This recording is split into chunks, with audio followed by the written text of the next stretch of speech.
A pandemia teve implicações em diversos setores da sociedade, mas não afetou toda a gente da mesma forma.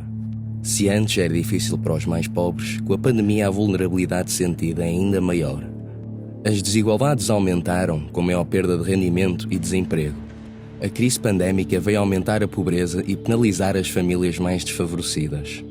Foi neste contexto que surgiram as duas organizações que vamos acompanhar: a Rede de Apoio Mútuo do Porto e os Voluntários do Norte. Revoltados com a pobreza à sua volta, decidiram pôr mãos à obra e fazer-lhe frente. Acompanhamos as organizações na sua luta contra a pobreza, pelos bairros, pela periferia, pelo centro, por onde quer que estivessem. Descobrimos o que é que os move a lutar diariamente contra a pobreza e a ajudar o próximo, as suas visões do mundo e as perspectivas de mudança social. Neste documentário olhamos para as pessoas que precisam e para as que ajudam. Olhamos para a sociedade e tentamos problematizá-la.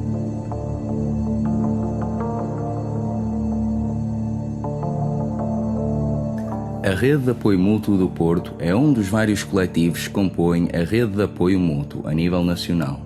A Rede de Apoio Mútuo descreve-se como sendo uma rede de proteção mútua atuante em Portugal, que organiza trabalhadores precários, mas foi principalmente o seu trabalho na área do voluntariado que nos despertou o interesse.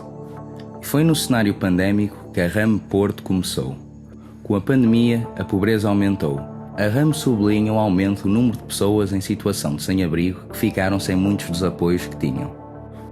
O núcleo do Porto da RAM faz recolha de alimentos e bens de primeira necessidade para pessoas em situação de sem-abrigo e afetadas pela pobreza. De cunho libertário, como eles descrevem, a RAM tem por princípios o apoio mútuo, a ação direta, a horizontalidade e o anticapitalismo. Nós fazemos parte de um grupo anarquista aqui do Porto e também tem outros núcleos pelo país fora, e o pessoal daqui da zona estava com intenções de formar um grupo de apoio mútuo, principalmente agora em tempos da pandemia, para começar a criar redes de solidariedade, e inspiramos-nos muito até na Rede de Apoio Mútuo de Lisboa, que já existia coisa de 2 anos ou quase isso. Foi basicamente aí que partiu a ideia e começamos a organizar-nos a partir daí.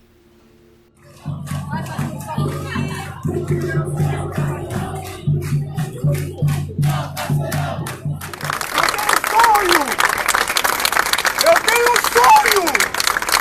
E o meu sonho é encontrar mulheres e homens com essa mentalidade e essa ideologia. Estamos juntos, esse é o meu sonho. Que ajude o próximo. Estamos vinculados com a RAM Lisboa e com a RAM Guimarães, que já está um bocado parada e assim. Pretendemos também ajudar aqui a outros núcleos, mas somos completamente independentes. Organizamos-nos individualmente, essencialmente. Cada um de nós faz o que quer e pode. A organização é influenciada pela nossa orientação política. Nós vimos de uma organização anarquista e comunista, então naturalmente muitos dos nossos princípios enquanto organização baseiam-se em questões como solidariedade, federalismo, ação direta, autonomia dos membros. Temos naturalmente um caráter muito anticapitalista e naturalmente até as pessoas quando se juntam à nossa organização não têm que ter inclinações políticas. E pronto, essencialmente a resposta estrutural à pobreza por parte do Estado português não é para solucionar a pobreza. Principalmente aqui no Porto, principalmente com o Rui Moreira neste momento, tem sido mais uma questão de os apagar da vista. Que é aquilo que acontece pelo mundo fora, principalmente nas zonas mais turísticas. Que é aquilo que nós já nos estávamos a tornar e agora provavelmente cada vez mais. Não é? Sim, eu acho que muito problema também passa que o próprio Estado cria estas condições de pobreza muitas vezes e depois procura resolvê-las não pelos melhores métodos. Isto não quer dizer que não possam, claro, existir serviços prestados pelo Estado Social que possam ajudar a aliviar estas questões. Da mesma forma que existe o Serviço Nacional de Saúde, poderia ser criado um serviço de habitação nacional ou qualquer coisa assim do género que poderia ajudar a talvez remediar parcialmente estes problemas, mas passa se calhar por outras medidas mais profundas de organização das próprias comunidades.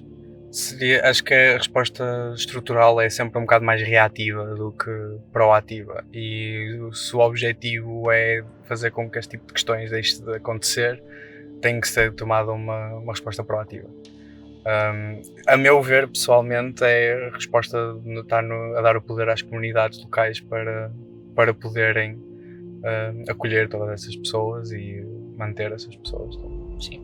Já temos algumas pessoas que estão na rua, que estão a viver na rua, que já nos reconhecem e vêm falar connosco. Mas a nossa ideia não é necessariamente recebermos pedidos de ajuda para ajudarmos, é estarmos lá caso seja preciso de ajuda. Nós temos poucos membros. No requisito de fazer o transporte, por exemplo, na questão das entregas às pessoas em situação de sem-abrigo, era o transporte dos bens essenciais que nós recolhíamos. Porque nós conseguíamos, de facto, recolher até bastante coisa para o número de membros que temos. E bastava às vezes virem 2 ou 3 pessoas dar-nos materiais, com alguns sacos, e nós já tínhamos demasiada coisa para conseguirmos transportar nós. Houve algumas distribuições em que ainda tivemos 4 ou 5 pessoas, que tivemos alguns camaradas que nos vinham ajudar, mas esse acho que tem sido o principal obstáculo.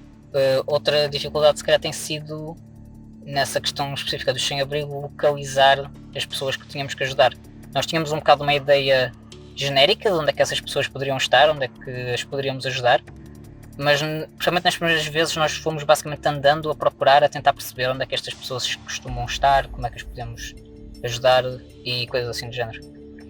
Já descobrimos alguns problemas, principalmente nos dias de chuva é muito mais difícil encontrar as pessoas. Depois também descobrimos que a ação da polícia tem sido muito eficiente nessa questão. Sim. E por isso essas pessoas tendem a estar em sítios um bocado mais escondidos ainda. Pelo que nós, já houve 2 grupos, acho eu, que nos disseram onde é que costumavam dormir para nós passarmos lá. E nós fomos de facto lá e deixamos lá algumas coisas enquanto não estavam lá as pessoas. Mas sim, essencialmente esse não é o problema. Falamos diretamente assim com a polícia de confrontos diretos, acho que para já ainda não tivemos nada. Também ainda não tentamos assim umas ações, já pensamos em ações diretas assim um bocado mais de confronto, mas não, ainda nada. Tivemos um que nos seguiu durante algum tempo. Sim, ok. Foi uma ação muito discreta. Ele veio atrás de nós durante uns bons metros. E acho que estamos identificados. Até porque nós aparecemos na coisa do dia 18 de maio, né? Sim. Em que nos reconheceram logo o grupo. Exato. E também já tivemos pessoas estranhas a tirarem-nos fotos, principalmente durante o 1º de maio. O que também foi um bocado estranho. E pronto. Sei que há um grupo daqueles de fachos que já andou atrás de pessoas de nós. Sabes como é que ele se chama? Não sei se foi o escudo identitário, mas acho que foi um desses grupos assim de. Pronto. Todas as sextas-feiras estão na Igreja do Bonfim, das 3 às 6, na recolha de alimentos e bens de primeira necessidade. É possível entrar em contacto com a RAM e a RAM Porto através das suas páginas de Facebook, Twitter e Instagram.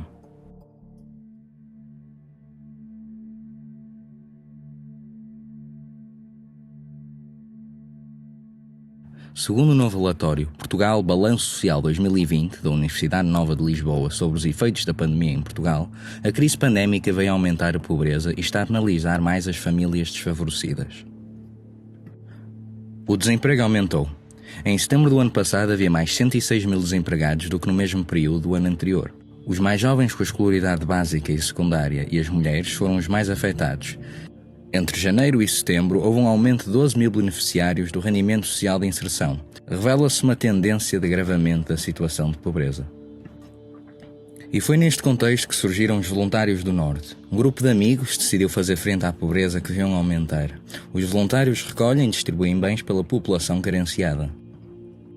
Voltados com a pobreza à sua volta, decidiram meter as mãos à obra e avançar com o projeto. Acompanhamos os voluntários numa ação de rua de recolha de bens. Comida tem sido o principal tipo de ajuda pedido aos voluntários, mas os voluntários também pedem ajuda para o transporte dos bens. Os impactos da pandemia são bem visíveis. Numa altura em que a economia parou e quem já tinha pouco tem ainda menos, os voluntários dizem ter registado um aumento de pedidos. Determinados na sua missão, os Voluntários do Norte dependem em primeiro lugar da solidariedade. É através da sua página de Facebook que se pode ajudar, seja pela oferta de bens, transporte ou pela identificação de casos de necessidade. Viemos aqui fazer uma ação de rua, de recolha de alimentos, para montar cabazes para dar às famílias carenciadas. Nós abordamos as pessoas, mostramos damos este panfleto e que tem um conjunto de produtos que são os mais necessários e que, como arroz, massas, enlatados, gelos de banho, etc. E que são aqueles que as pessoas mais pedem também. Isto é a nossa primeira vez que estamos a fazer esta ação. Não correu assim muito bem, já temos aqui alguns alimentos, como aqueles que estão ali, algumas massas, já ali uma escova de dente, mas claro que podia sempre correr melhor, não é? Mas isto também, estamos aqui à volta de 1 hora e pouco, vamos ver.